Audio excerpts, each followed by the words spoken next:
Have you ever felt a lifetime slip by a muted watercolor of what could have been? That's how it felt, standing there in the fading Charleston light, azaleas perfuming the air, the ghost of a touch lingering on my lips. A touch that wasn't my late husband's. My reflection whispered a dangerous question. Eleanor, what chains did Robert forge around your soul all those years? Chains that were now shockingly shattering. It started with a photo, a memory, and a man who saw me, really saw me, for the first time. He was the son of dear family friends. Yet, I know I shouldn't say this, he'd murmured, his voice a low rumble that vibrated through my very core.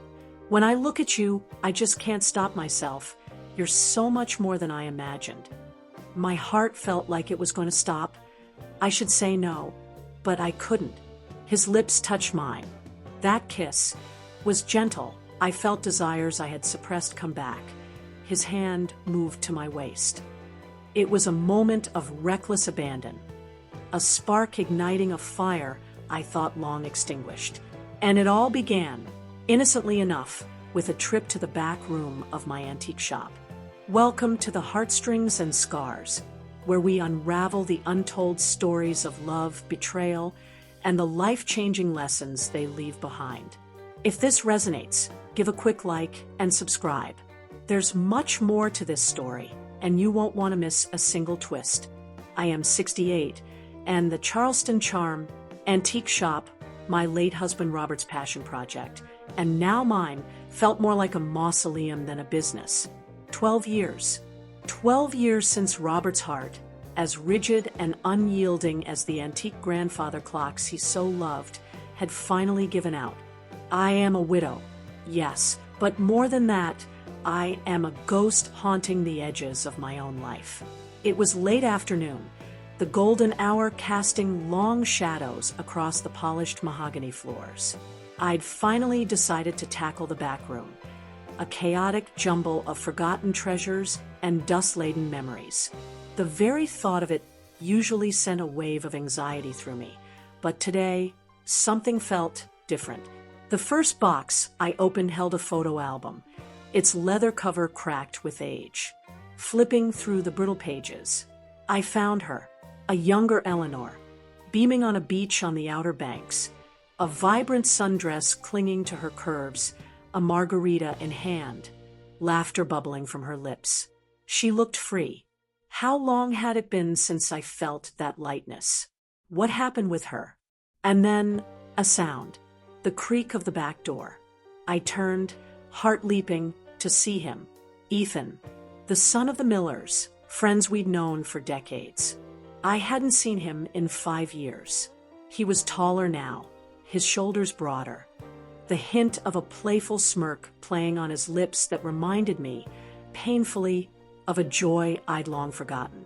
He is 29 now, the same age I was when I met Robert.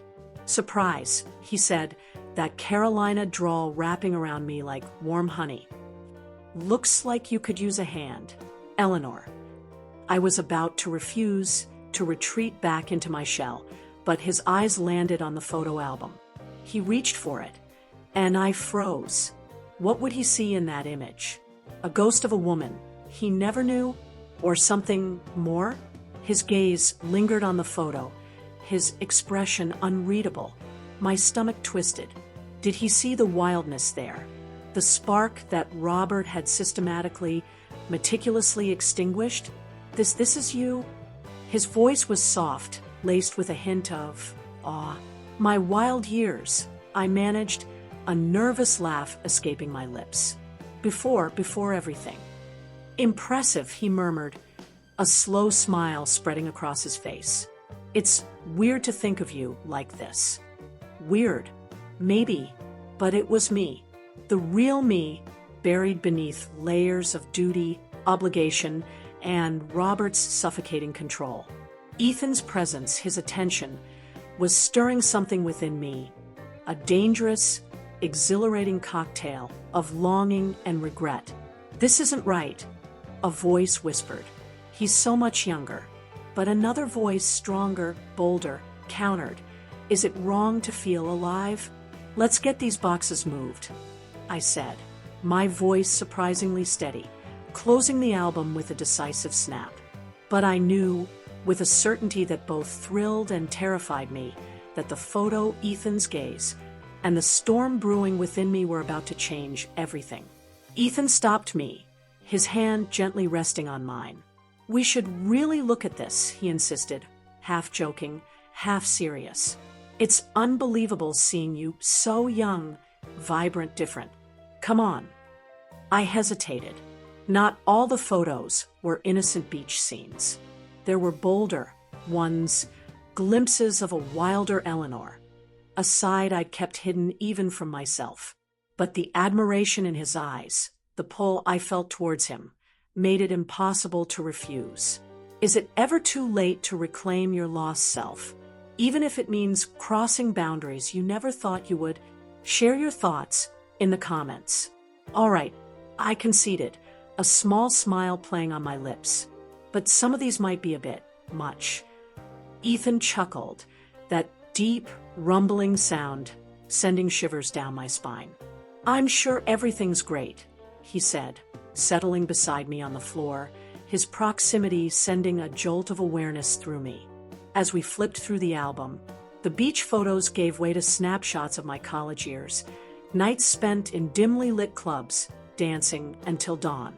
One photo, in particular, caught Ethan's eye, me, in a backless red dress, a mischievous glint in my eyes. He stared at it, his gaze lingering a beat too long. "This is really you?" he asked, his voice a husky whisper, his eyes darting between the photo and me, a mixture of awe and something else lighting up his face. "Yeah," I replied, feeling a blush creep up my cheeks. Things were different back then. Bruce was silent before saying, "You're incredible." Then he added, "I only ever thought of you as a grandma." His words made me blush, but at the same time, they stirred something inside me. I thought about how David had never shown me that kind of admiration. Ethan, he was different. We kept flipping and the photos became bolder. Another picture showed me in a nightclub dancing in a black dress. Ethan said, "It's a privilege to see these.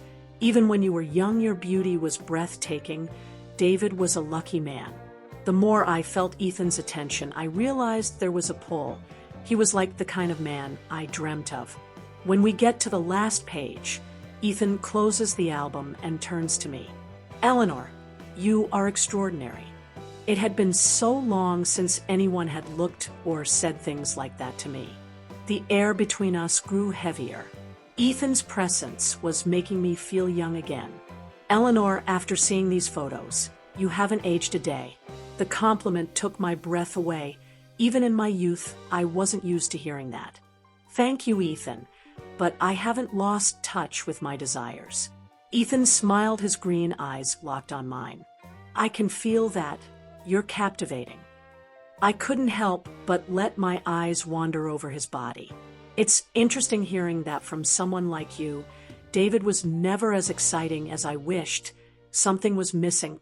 Ethan was quiet for a moment. "Maybe it's important you realize that. Maybe it's time to fill that void." His words lit a spark inside. In that moment, I realized Ethan was incredibly close to the man I used to dream about. Ethan stood up, slid his hands in his pockets. "I'm going to put the bike in the garage. Don't stay in the basement. Wait for me in the living room, okay?" The confidence in his tone left an unusual effect on me. As I watched him go, I found myself thinking about how even his love for his motorbike was affecting me. I thought to myself, he's so much like the person I always imagined, but he's the son of family friends. I moved to the living room. It wasn't long before he returned holding a bottle of wine. It was my favorite wine, Rose. "I got this from the best place I could find. Hope you like it." "Like it, Ethan. It's my favorite. How did you know?" "I noticed little things when I was younger." The fact this young man had remembered so much about me was deeply touching. He opened the bottle of wine. "Let's share some good memories tonight, Eleanor." As I took the first sip, I couldn't help but keep my eyes on Ethan. As the conversation flowed, I found myself drawn to him. Our glasses were nearly empty, and Ethan's eyes locked on mine. Something was shifting, a mix of fear and excitement. Suddenly he paused. He sets his glass down. "Eleanor," his voice low. My breathing quickened. "Yes, Ethan," I whispered. Ethan reached for my hand. "I know I shouldn't say this. When I look at you, I just can't stop myself. You're so much more than I imagined." "Ethan, I started, but he leaned in. My heart felt like it was going to stop. I should say no, but I couldn't. His lips touched mine. That kiss. It was gentle. I felt desires I had suppressed come back. His hand moved to my waist. When his lips pulled away, the tension lingered. I looked at him. Driven by impulse, I kissed him again.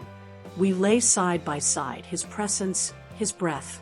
I slowly sat up, feeling his calm gaze on me. I stood up. My hands moved to the straps on my dress. Ethan didn't say a word. The dress slipped off my shoulders. It wasn't just physical, it felt symbolic. Ethan stood up and reached his hand out. I was embracing all of myself. I stayed in that position for 15 minutes. Ethan's frame had drawn me in. I was breathless. I hadn't truly lived until now. I thought to myself, Ethan still catching his breath. "I'm gonna take a shower." The sound of the shower running upstairs was a strangely intimate counterpoint to the turmoil raging inside me. Each drop of water seemed to echo the question pounding in my chest. What have I done? I wrapped my arms around myself, the cool air raising goosebumps on my bare skin. A stark contrast to the heat that still lingered from Ethan's touch. I wandered to the window, staring out at the deepening twilight. The Charleston skyline, usually so comforting, felt distant, blurred. My reflection in the glass was a stranger. Eyes wide, cheeks flushed, a faint, unfamiliar smile playing on my lips. This wasn't the carefully composed Eleanor, the dutiful widow. This was someone else, someone more. Was this wrong? Of course, the age gap was significant. Ethan was the miller's son, friends we'd known since before he was born. My friends. But the years melted away when he looked at me, when he touched me. He didn't see the age, the wrinkles, the years of quiet desperation. He saw the woman in the photographs, the woman I'd buried so deep I'd almost forgotten she existed. The guilt gnawed at me, a familiar companion. But beneath it, something else pulsed, a fierce, undeniable desire, a longing to be seen, to be desired, to be alive again. Robert had always made me feel small, inadequate. Ethan made me feel powerful, radiant. The shower stopped. The silence that followed was thick with anticipation. My heart hammered against my ribs. I heard his footsteps on the stairs, slow, deliberate. Each step closer felt like a step further into uncharted territory. He appeared in the doorway, a towel slung low on his hips, his hair still damp, clinging to his forehead. His eyes, those impossibly blue eyes, met mine, and the air crackled with unspoken tension. He didn't say a word, just walked towards me, his gaze never leaving mine. "Eleanor," he breathed, his voice husky. He reached out, his fingers tracing the line of my jaw, sending shivers down my spine. I don't know what to say. "Don't," I whispered, my voice trembling. "Don't say anything." He cupped my face in his hands, his thumbs gently stroking my cheeks. This is crazy, isn't it?" I nodded, tears welling in my eyes. "Crazy," I echoed. But it feels right," he finished, his voice low and intense. He leaned in, his lips brushing against mine, a tentative, questioning touch. This time, there was no hesitation. I met his kiss with a hunger that surprised even myself. It was a kiss of desperation, of longing, of a lifetime of unfulfilled desires finally breaking free. If you are captivated, give a quick like and subscribe. It helps us. The next few hours were a blur of whispered confessions, shared laughter, and a physical intimacy that transcended mere passion. We talked, really talked for the first time. I told him about the girl in the photographs, about my dreams, my fears, the slow, suffocating erosion of my spirit under Robert's control. He listened, really listened, with an empathy and understanding I'd never known. He told me about his life, his travels, his own search for something more. He saw the strength in me, the resilience I'd forgotten I possessed. He saw me, not the shell I'd become. The dawn crept in, painting the sky in soft hues of pink and orange. We lay tangled in the sheets, the remnants of the night scattered around us, the empty wine bottle, the discarded clothes, the lingering scent of our passion. Reality crashed in with the sunrise, the guilt, the doubt, the sheer impossibility of it all. Ethan stirred, his arm tightening around me. "Eleanor," he murmured, his voice thick with sleep. I turned to face him, tracing the lines of his face with my fingertips. "We can't," I whispered, the words catching in my throat. "We can't do this." He looked at me, his eyes searching mine. "Why not?" "It's wrong," I said, the words sounding hollow even to my own ears. "You're so much younger. The Millers." He sat up, running a hand through his hair. "The Millers are our friends," he corrected, a hint of defiance in his voice. "Not our keepers. We're two adults, Eleanor, two adults who feel something real." He was right, but the weight of societal expectations, of Robert's legacy, of my own ingrained beliefs, pressed down on me. Could I really defy all of that? Could I risk the judgment, the whispers, the potential pain? What should she do? Risk it all or walk away? I looked at him, at this beautiful, kind, passionate man who had awakened something within me I thought long dead, and I knew. "I don't know," I said, my voice stronger now. "I don't know what the future holds, but I don't want to go back. I don't want to be that ghost anymore." He smiled, a slow, knowing smile. "Then don't," he said. He leaned in and kissed me, a kiss of hope, of possibility, of a future yet unwritten. We didn't have answers. We didn't have a plan. We just had this fragile, beautiful, terrifying thing that had blossomed between us. Whether it would wither under the harsh light of reality or flourish into something lasting, we didn't know. But for the first time in a long time, I felt hope, a flicker of that carefree girl in the photograph, the girl who dared to laugh, to love, to live. And that, I realized, was enough. For now, what do you think will happen to Eleanor and Ethan? Was this a moment of madness, or the beginning of a true, unconventional love? Share your thoughts, your predictions, your own experiences in the comments below. Let's discuss the complexities of love, age, and second chances. And, as always, thank you for reading. Don't forget to like and subscribe for more stories that explore the messy, beautiful, unpredictable journey of life.